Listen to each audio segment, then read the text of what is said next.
Anim na baka, 2, 3. Hindi po. Wala din silang technical nung 2019. Sabi ko, ipaparesearch muna. Pero yung... Sira na wala ang din po mga technical. bakod pinasok ng baka. Ayan. Nung sa 2999 po. Sira na ang mga bakod sa mga lupa pinasok ng baka. Ay, diba?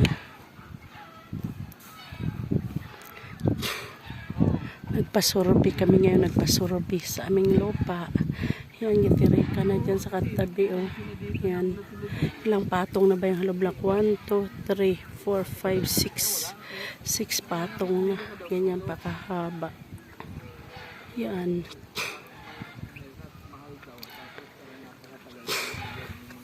Six patong na. Yan. Sige po. Tinatanong kung magkano. Kaya maano talaga pagkagano Hindi, yan. lulutihin din po eh. Kasi, Oo, marami. Sabi ko, alin po? Opo, hanggang ito, sa dikit. Isa yung tara, kukuha lang tayo. Ito pala nagsapat? Oo. Kung ano yung existing na kalsada doon, di na lang ating pagbasihan ng ano.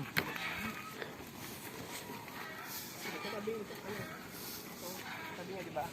Kaya kuya. Hindi ko makita yung camera nito. Doon simula kay Kajit po, ano?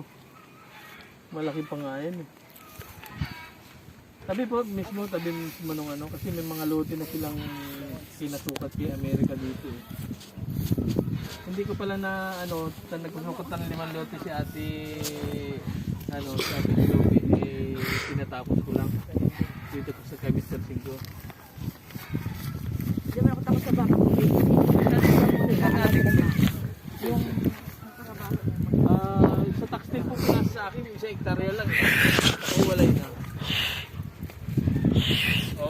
May total na 16 square meter. baka. Yan o, pilay ng isang haligi o. Kasi inano ng baka. Ang doon o, nilagyan na ng mga tukod. Ngawang inaana ng baka, naganda pilay na. Yun. Pilay na. Kasi nabangga nitong baka na to o. Nakanda pilay o. Tahirig ang agi. Yan. Ano nga natin yung... Diba? Ayaw nga po Bakit kaya pinipitiwan nilang baka nila dito? Ang papayat. Wala namang damo na ano kasi ang damo tuyong-tuyo sa init. Papayat. Lahat ng baka nila ang papayat. Yan doon ang payat din. American gawa ng... Yan. Yan na boss ang boss. Panibago tayo.